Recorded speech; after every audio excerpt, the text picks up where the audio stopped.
Just a reminder to our Speculating Wildly About Crime listeners, this is for entertainment purposes only and solely the thoughts and opinions of our team. We do invite you to sit back, relax, and enjoy the show. Welcome and thank you for joining us at Speculating Wildly About Crime. I'm Janelle and I'm hosting a doozy for us today. If you haven't heard of the Maura case, get ready to be completely obsessed. To research this case, I watched two documentaries, Finding Maura Murray with Lance and Tim of Missing Maura Murray podcast, and The Disappearance of Maura Murray with Maggie Freeling. And then also countless hours of podcast episodes were consumed. So let me start by asking my panel tonight, is anyone not familiar with this case? I know this case just because there's favorite podcasts that I listen to, but I've never dove deep into it. I definitely know this case. There were bits and pieces that I forgot about. So like re-looking into it, I was like, oh yeah, I forgot like chunks, but definitely like those little interesting tidbits. So I've changed my mind about 67 times on how to lay this out for you. So I'm going to give quite a bit of background on her just because of the nature of the case, and I think it will help when we get to the theories. So I'm going to tell you what started this all, and then we'll go back a bit into pre-disappearance, and then that'll get you guys some more context on how we got here. February 9th, 2004, 21-year-old UMass student Maura Murray left her campus in Amherst. We don't know her final destination, and she told nobody about her trip. Her abandoned car was found in a ditch in a very remote area in, somebody's going to come for me because I'm going to say it wrong, but I think it's Haverhill, New Hampshire. It appeared that she collided with a snowbank and lost control of her black Saturn. The few neighbors that could give reports state the accident happened around 7:25 p.m. By the time the first officer arrived at 7:35 p.m., so 10 minutes, she was gone.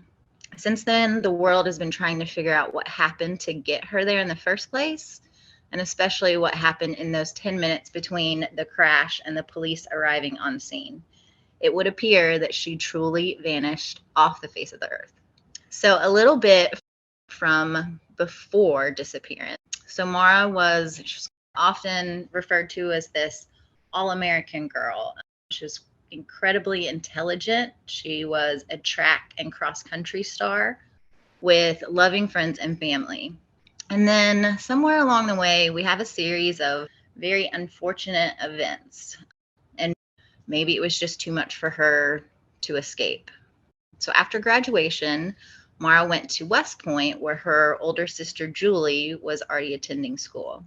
From all accounts, it sounds like she didn't love the experience. I would not either. Ironically, she was caught shoplifting makeup from Fort Knox, which I believe is the last place in the world you should steal from.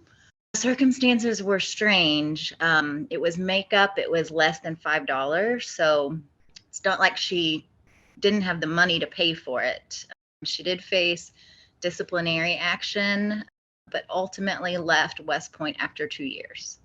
So it's not surprising that this is new info to me, but apparently West Point requires military service after graduation, but will allow you to leave after 2 years with no military requirement in return. So she either left because, one, she realized this wasn't what I want for my life, or some speculate that she was asked to leave for breaking their honor system, which is obviously super important. So Maura transferred to UMass in Amherst in October of 2003. She was on a track scholarship. She was in nursing school. She had a couple of part-time jobs. It seemed like she was a lot happier. And then fairly quickly after arriving, so in November of 2003, she was busted in a sting operation for using a stolen credit card to buy pizza. She received 3 months of probation for this and was basically told, keep your nose clean, this will not be on your record. So any questions before we get to the week of? Well, this question is too soon, but I always forget about the Fort Knox, lipstick or makeup or whatever she's stealing be that whole like rebellion. I'm not happy being here. I've got to find a way out. The only way for me to get out is. That's what I thought. Like it was her out. Yeah. That's interesting. I'm going to make them not want me or something. Because you're going to steal something small enough to maybe not do a lot of jail time, but enough where there's that disciplinary action to have repercussions of being sent away. And just imagine what that does with, like, to the camaraderie of your classmates. You're probably an instant pariah. But the only thing that throws me off of that is because I would think that would be the only time it would happen for that escape, and it worked, right? If that was the plan, it worked. It was the whole like pizza credit card thing. But maybe there was also a rush that developed with that first time of lipstick or whatever it was. It can be lipstick. That's what I thought too. Like I thought, because she was stealing something so little and then the credit card stuff to buy pizza, those just seem like maybe it's like a thrill to see what I can get away with. Yeah. Does anybody know if that makeup or lipstick or whatever from when she was at West Point, did that get any sort of like official like complaint or mark from the school, or was it like an off the record meeting of that's breaking the code, please don't do that again? I just read that she did receive disciplinary action. I don't know what that entails. Maybe the military wouldn't care because it was less than $5. But I feel like if they're also saying we have this code of conduct that we expect you to uphold, maybe they wouldn't hesitate to say, and now you need to leave. I saw or read or podcast listened to, it's just all running together, but her sister Julie that was also at West Point tried to write it off as, oh, she picked something up, she was walking around with it, she totally forgot she had it. But that could also, we just don't know. That could have very well been the case. The credit card thing makes me think, I don't know. Right. Of course, her sister is going to come to her defense. She did have a boyfriend. His name is Bill Rausch. She met him at West Point in her second year. He had already graduated and was stationed in Oklahoma at the time of her disappearance. And they continued a long-distance relationship, but it doesn't sound like it was on the super stable side. So now we get to the week of February 6th, so 3 days before Maura vanished. She is at work. She did dorm security, so checking IDs when someone comes in to make sure that they're in the dorm that they should be in. Phone records show there were multiple calls between her and boyfriend Bill. And then she receives a call from her older sister. And this is not Julie, this is another sister, Kathleen. So at some point in this shift, around 1 a.m., her supervisor finds her visibly upset, from uncontrollable sobbing to a completely catatonic state. And it was so bad that her boss helped her get her things together and escorts her back home. And the only thing she would say when asked for details is, my sister. So some backstory after the fact. Her sister had recently been released from rehab and told Maura on the phone that night that she had begun self-medicating and drinking again. Something else to note, and we'll come back to this later, but just for timeline wise. So around 12:20 that same night, morning, so not long before this kind of breakdown and less than a mile from where Maura was working, a hit and run was reported. So another student, Praveet Vasi, it sounds like he was pretty intoxicated and walking home. The driver never stopped. And so the injuries were pretty serious. He was in a coma for a bit. There were no witnesses, and he couldn't remember anything from the incident. So now we're at February 7th, Saturday. So 2 days before she splits, Fred, her father, comes to Amherst to buy her a new car. Her Saturn was in real rough shape. It would smoke terribly and was just completely unreliable. And they did look around for cars, but didn't end up buying anything that day. So Saturday night, Fred takes her and her friend to dinner, and then she and this friend go to a party in Fred's brand new car. She leaves the party around 2:30 a.m. and ended up veering off the road and hitting a guardrail. It was so much damage that it was totaled, or it was pretty close to being totaled. So Sunday, obviously, Maura is super upset. She knows she let her dad down and they had a really close relationship. Fred assures her it'll be fine. Just, I need you to file an accident report so I can get things rolling with insurance purposes.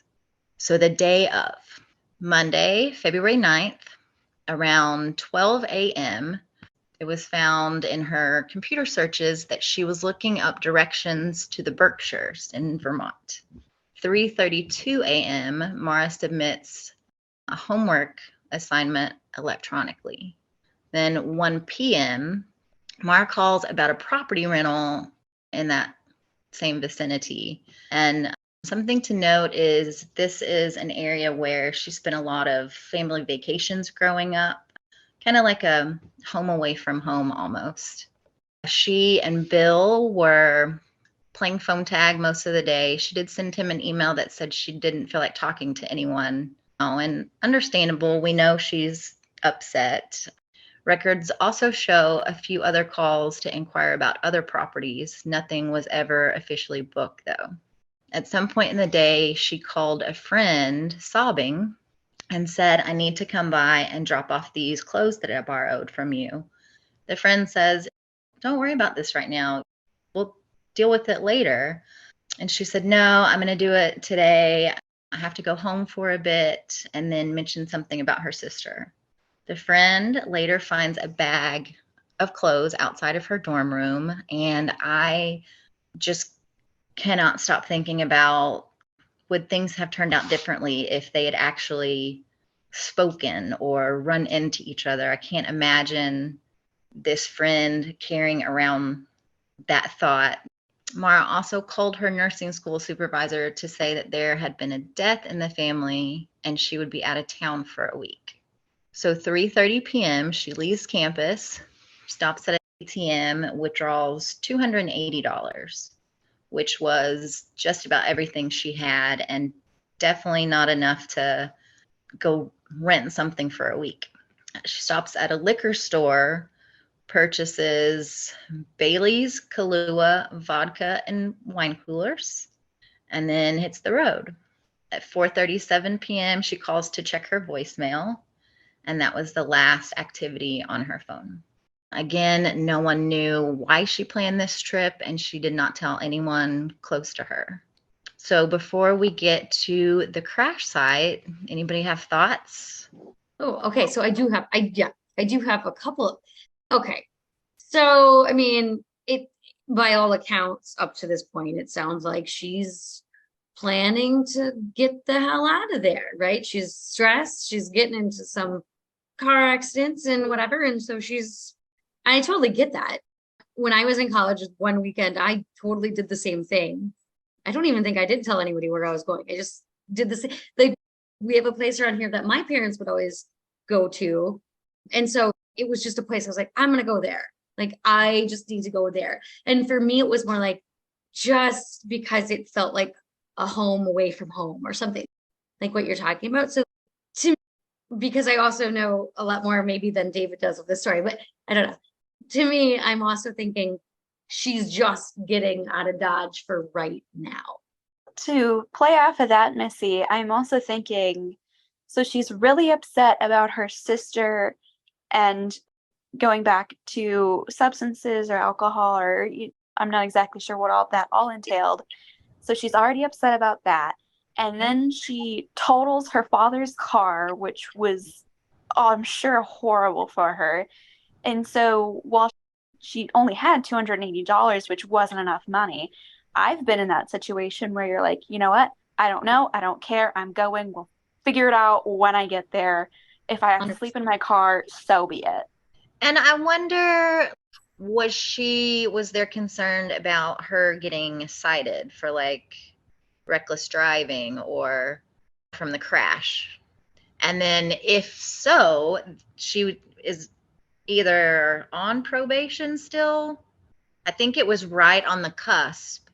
And I don't know if that had something to do with it. And when Fred started talking about, you got to file this report, maybe that triggered something like, hey, get out of town.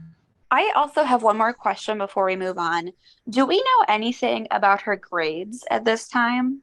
I don't know specifically about her grades, but she was on a track scholarship, which I assume you got to do, like, Grades still play a factor. you got to play the game to You have to keep a certain GPA which is a high GPA, like a 3.5 or better, right? For most, I think it's 3.5. It might even be 3.8, but we'll just lowball and say 3.5 GPA for these scholarships. They're not going to pay some slacker asshole to come run track.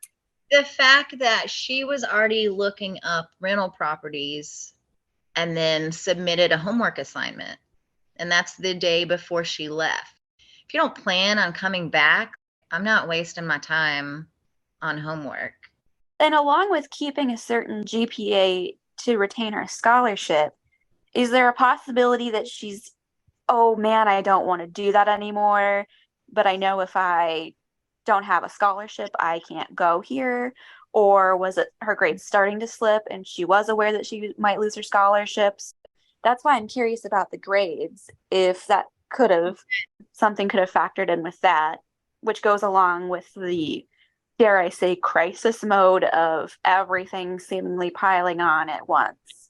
And doesn't that always happen when it rains, it pours in your personal life, and finally you're just like, I need to get out of here. I know we're still in early days of this discussion, but it sounds like a few of you are on the she ran away fence. I'm on the I have no idea what happened fence. So I'm trying to suss out maybe she didn't. But if there's relevant questions, I want to ask them. Yep. Dana, do you know this case very well? I'm not going to say I know it very well, but I've listened to a lot of podcasts about it, and I didn't know about the pizza thing, but like I knew about the lipstick thing or makeup, whatever. It is such a, and that's one of the reasons why I think I love this case so much. It is so polarizing. Like, people are 1,000,000% one way or 1,000,000% the other. There's no gray area. Like, you go to any Reddit board and like people are like fighting. It's legit. It's just wild that it's still so sad and fascinating, but also such a point of contention with people. I'm so sorry to say one more thing, but I will throw this in. I did do an inflation calculator, and $280 in 2004 is now worth $452.25. That's a weekend getaway. Okay, so we're at the crash site. So based on 911 calls, the crash happened about 7:25. The first call was from neighbor Faith Westman, and that came in at 7:27. At 7:30, another neighbor and school bus driver, Butch Atwood, drives past Maura Murray. He actually lives in the closest house to where her car was. He stopped, offered to call police. She told him she was just fine. She had just called AAA and they were on their way. And then specifically asked him to not call the police. Butch knew that her calling AAA was a lie because there was no self-service in that area. So in a situation where it's dark, you're probably scared, you might be hurt, and this big guy comes by in a school bus. Like, I don't know what I would do either. I did think it was interesting that she specifically asked, please don't call the police.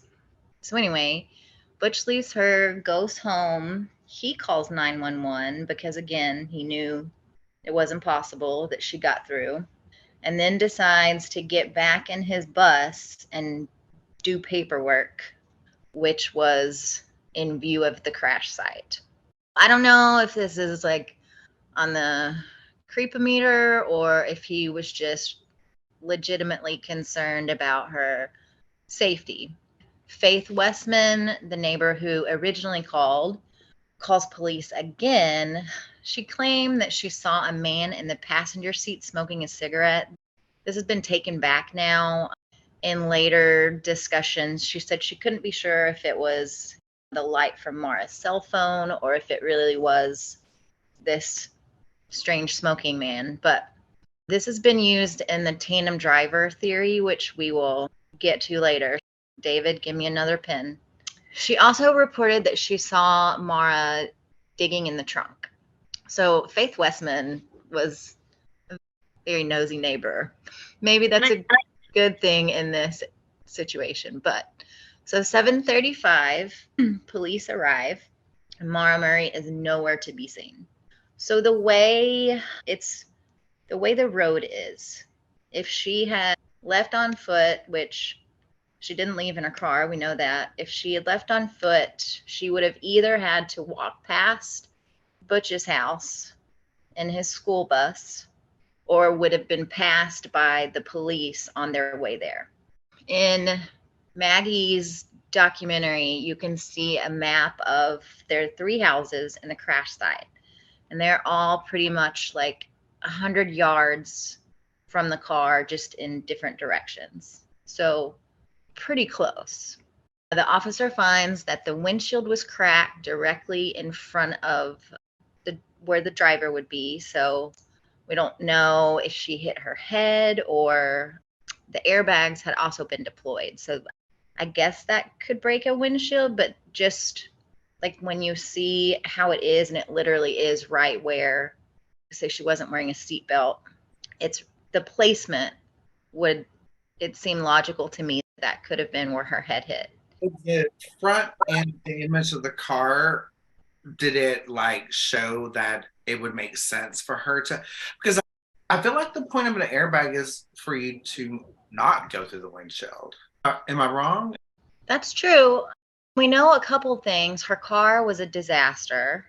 So from all accounts, it sounds like she hit the snowbank and then ended up facing the opposite way in the lane she was in. So there was not trapped in with her at the car. The doors aren't trapped in some kind of median or some kind of ditch or something. She's in, it didn't appear to me that she's like fully in the ditch, but she's not out of the ditch either. So she wouldn't have to try to break the windshield to get out of the car. No, she could get out from her door. Okay. Another thing to note is that a rag was found in the exhaust pipe. And some people try to tie this to some kind of sabotage, but come to find out this is something that she got from Fred, her dad, who basically said, don't drive this car, but if you have to and it's smoking badly, put a rag in and it'll keep you from getting pulled over. But some people speculate this was placed in after the fact. Some people say, say she stopped at a gas station on her way and somebody put it in there and that's what caused the crash. So they did the whole test with the rag in, and as soon as the car hit like normal cruising speed, the rag blew out. But if there's snow and stuff on the ground, would she get to what the normal cruising speed would be driving in an unknown area with there being ice and is the normal, is that 40, but you only did 30? That's true. I don't know. That's a good question. I don't think the roads were super icy, but I know there's definitely no street lights. But you got to think too. Yeah, I just know, like assuming she had the rag in there the whole time, like obviously we're multiple hours into this journey and there was absolutely highway time in there. Like, okay. So we don't know that she got off and went to a gas station and then was on back roads the whole time where it happened. Like we don't know the distance between where she got off and where this happened versus with equivalents to the rag and the exhaust. Okay. No, I just know that when Fred found out about it, he was like, oh, that's nothing. That's just something I told her to do. But also it begs the question, she was like bumming rides to get to class. Like this car was a like emergency only situation. So why would you take it on But Out if of she state. said, "Oh, my dad said I can just put a rag in the exhaust pipe, so it'll be fine if I can make it to the Berkshires," mean, like that's fine. To me, it just feeds more into the desperation. That's what I was Yeah. going Dealing to say with. the same thing. I don't- Desperate times, desperate measures. She took all her money out of her account, all the money she had, and then drove a car that she didn't.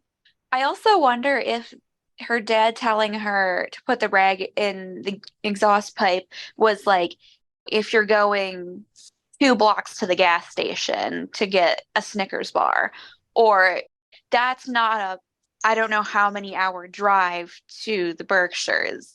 I wonder if he was like, no, that's not what I said that, but I didn't say that. Because I could totally see that too, of Yeah. a desperate 20-some-year-old girl's brain being like, he said it was fine, so it's got to be fine. Okay, so now I'm going to tell you about what was found in her car. And some of these things are going to seem unnecessary to you, but we're going to come back to them. So the accident forms that Fred had asked her to fill out, we know that she had picked them up. Her textbooks and homework materials, directions to Vermont and New Hampshire locations, birth control, a Coke bottle that smelt like alcohol but was apparently never tested, the Baileys, a box of wine, 8 of the 12 wine coolers, and 5 packs of sleeping pills. One was empty. Now I'm going to tell you what was not found. Her backpack, cell phone, wallet, the vodka, and the Kahlua. So choices were made here. Like, we could get by without the Baileys. We don't know if the 4 wine coolers had been consumed on this trip or if those went in the backpack as well. There was no evidence of a struggle. Also, the car was locked. So not a rushed escape. If I'm running away and this terrible car, like, I don't care about this car, I'm not going to take the time to lock the door. There were no footprints in the snow near the crash site. It's totally possible that she walked through the neighborhood with her invisibility cloak on and then walked into the woods from a different area. But also keep in mind that this is rural. There are no street lights, it's pitch black in the woods. The overnight temp, the low would have been about 7 degrees. Dogs were brought out, but her scent disappeared about 150 yards from the crash site. So there's a lot of people that suggest she was picked up forcibly or not, but that's why the scent would have disappeared. Unless she zigzagged through the woods. But the woods were right there, right? There's the road, and she could have just turned into the woods. She could have, but there would have been footprints. And only if that was the original plan. Like, I don't feel like this was a mapped out plan. Oh, I think this whole situation required like a much more planning than it had. This was the most non-planned plan I've ever. And then there's that part of me that was like, okay, she sees headlights and she's, fuck it, the bus driver already spooked me out, just because even if he was a perfect gentleman, just there's a bus pulling up. What scary movie does not have a bus? I was gonna say. And then so it's dark, it's scary, I'm alone. I come to find out White Russians really don't get you that drunk. You know what I mean? And then you start seeing headlights again. And at this point, the adrenaline's going, you're scared. But then there's that other part of me that's like, what if she did have a drink or two, or if just the adrenaline was going, or if the trust was just there with humanity, that a car pulled up with maybe people her age. You don't need to be out here. Get in the car. Let's get you back to the gas station. We'll figure out. I would probably trust it. I would not now, but then in those years, I would have trusted. I think you have a kind of a good point, though. If you're thinking of the bus driver, he's a much older guy. He just, I don't know what, maybe for a 21-year-old girl, he does look creepy or whatever. And then you're right. What if it is somebody who's like her age that pulls up, or some attractive younger guy, or who knows? But you have a pretty good point right there. And with the bus driver, you commented that he was going to do paperwork in his bus to keep an eye on the crash. But to me, I live in a very small town, so that doesn't seem weird to me at all. I know the cars that drive up and down my street every day. So when I see one that I don't recognize, it's like, what? What are you doing here? I don't recognize you. No. And in fact, we've even had an incident where we've had to confront people that were acting suspicious in front of our house that they didn't realize they were being suspicious. Taking a nap in your car with all the windows rolled down to us was like, sir, and they ended up leaving.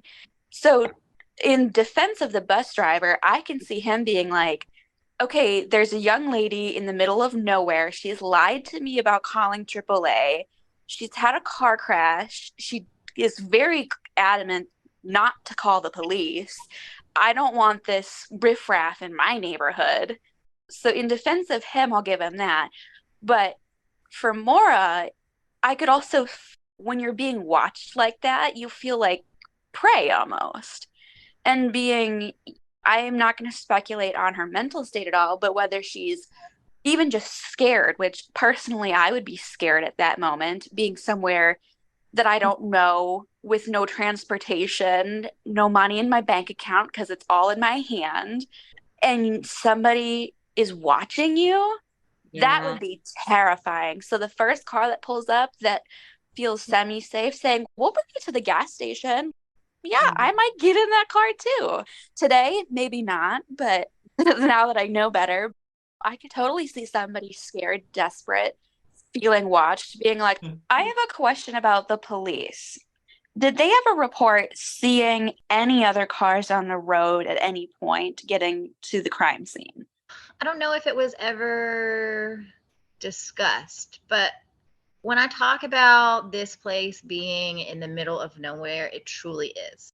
I would imagine you could have hours go by where no cars. Which would also mean limited resources, like such as police, right? I would think.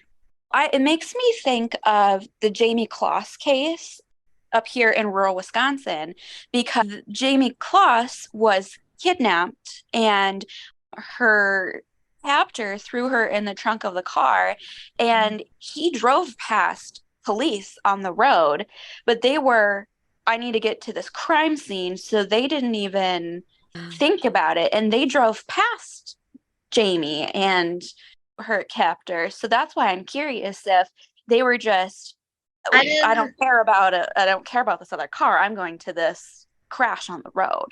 I haven't heard it mentioned, and this has been like my entire life for the last 2 weeks. So it might just be that one podcast I didn't have time to listen to that they talk about it there. But otherwise, I don't know that it's never been a pin. The crash site was right on the edge of city and state jurisdiction. And so is it local cops? Is it state troopers? I think there was some of that going on, and that might be why the actual investigation did not get started immediately. Okay, so the first officer on scene, his name was Cecil Smith. So there was some drama around the time he arrived at the scene and the time that he basically reported that he was on the scene. And it's like he was spotted arriving at, I think it's 7:35, but he didn't, on the report, it's 7:46. So I don't think there was anything nefarious. I think what probably happened is he got there, could not find her, and maybe just went to look around. I think he was probably looking around the area to see if he could find her. Maybe he knocked on some neighbors' doors. I don't think there was anything he was trying to hide in these 11 minutes. But of course, people in the true crime community tend to bring that up a lot. But so Cecil Smith reported that something red was splashed on the door of the car and on the ceiling. I think my first thought is the Coke bottle and the missing wine coolers. Could have been a Kool-Aid that we picked up at the Quick Trip, but Anyway, he interviews bus driver Butch, who told Cecil that Maura seemed shaken up and possibly intoxicated because of her speech and the fact that she was leaning on something. So I take this with a grain of salt just because you're just been in an accident. Like, of course you're shaken up. Of course, I'd be leaning on something too, especially if I had hit my head. You had the thought of, I'm already going to jail, which is why I'm getting away, and now I fucked up again.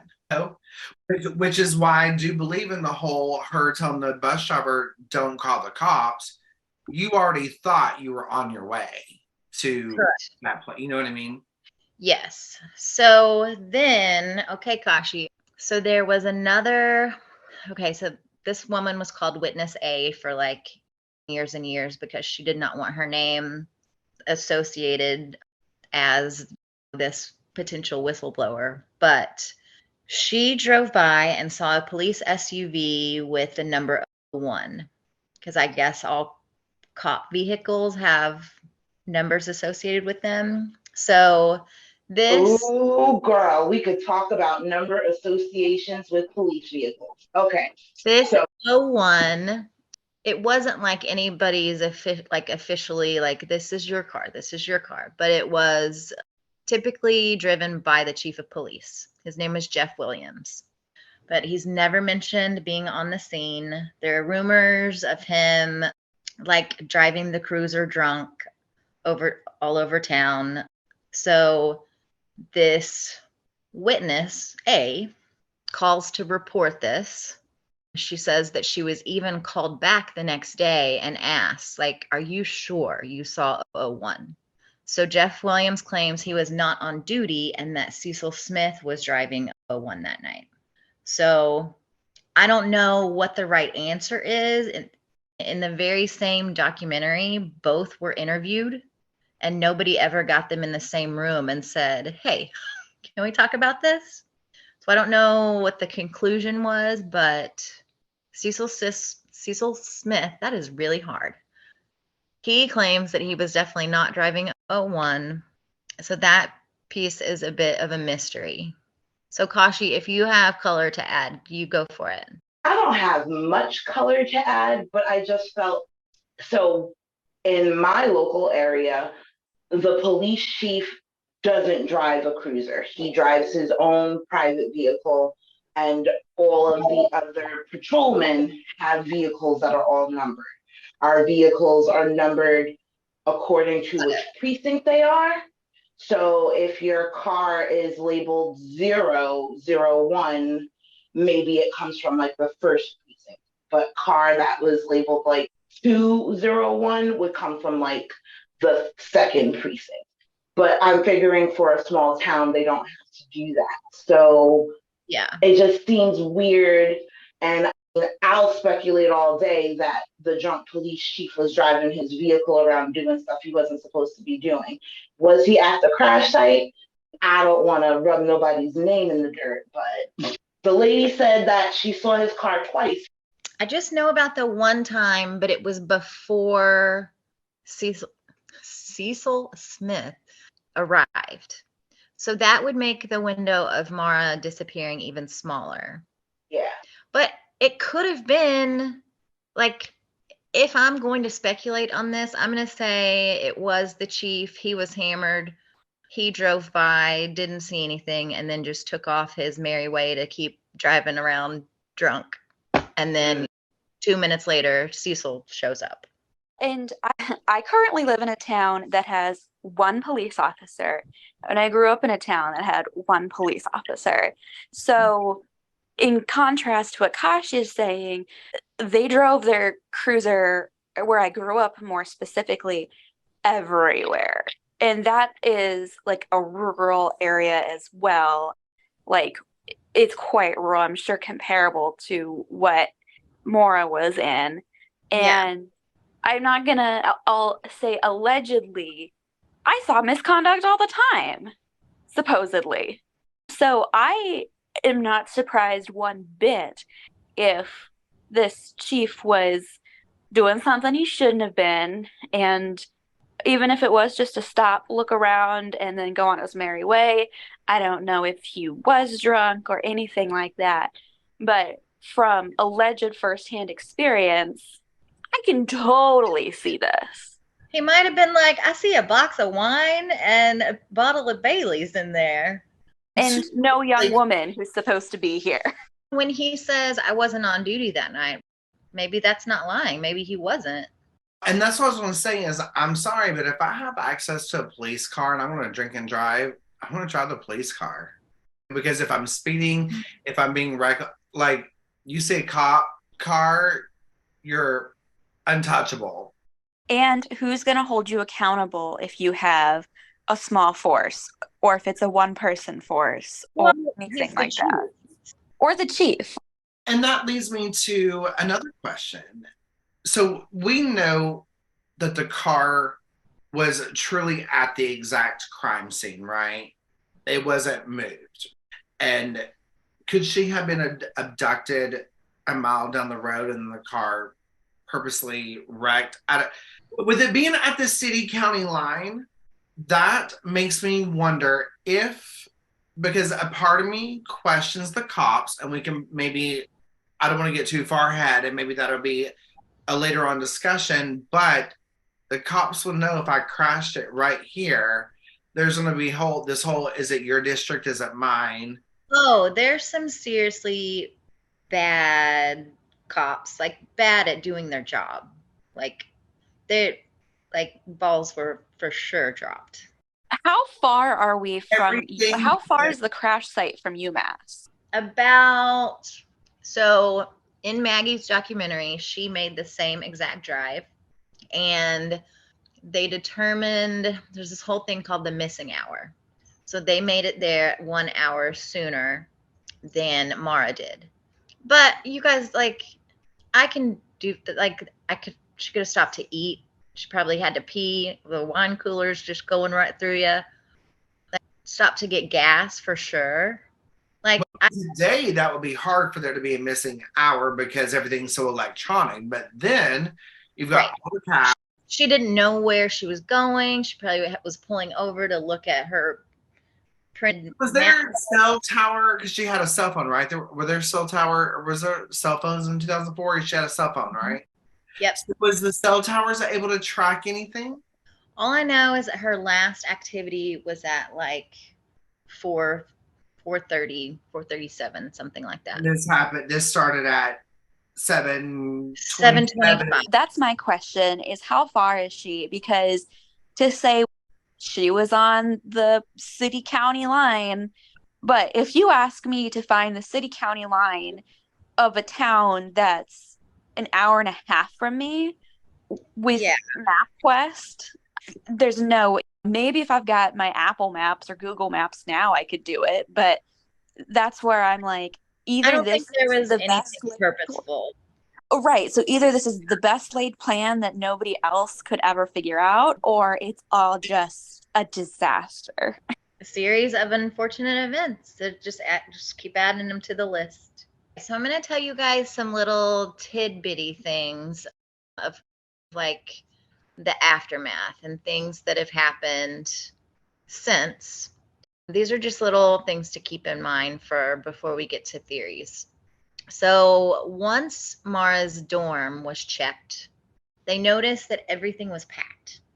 The drawers were empty, belongings in boxes, nothing on the walls.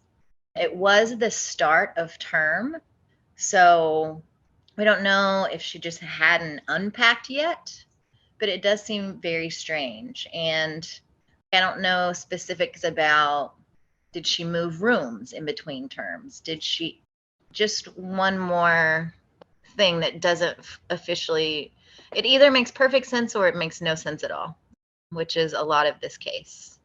So also, as you could probably imagine, the family and law enforcement have a super contentious relationship. The family wasn't notified about the abandoned car for over 24 hours, which the car was registered to Fred. So you would think that would have happened immediately. Fred claims that they waited for almost 40 hours to even make it an investigation. The police, from their side, kind of blame the family for organizing searches and doing all their own work, like it is interfering with the investigation or sounds like stepping on their toes. Fred actually sued the state to get information from case files. He lost the case because obviously they can't give information on an active investigation, but I think that there are things that they could have shared with him just to make him feel like something was happening. Or I couldn't imagine if you're just getting stonewalled like over and over, I would have done the same thing. Of the lawsuit was knowing obviously you're not going to win a someone investigation. Everyone knows that, right? It's not the point of trying to win money or anything like that, but it's the point of we're putting eyes on you. Correct. 100%. So in my mind, you won. Yeah. There have just been like lots of criticism about things were handled, and I'll get to a couple of those specifics, but it's really hard to tell if it was just a lack of leads or just complete, concealment, but also just mishandling. So one example, or a couple of examples. So cell phone records reveal that Maura called that rental property in Bartlett, New Hampshire, the day she disappeared.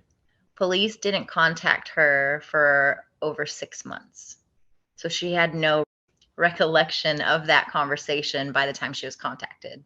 If they had followed up immediately, that could have been a game changer.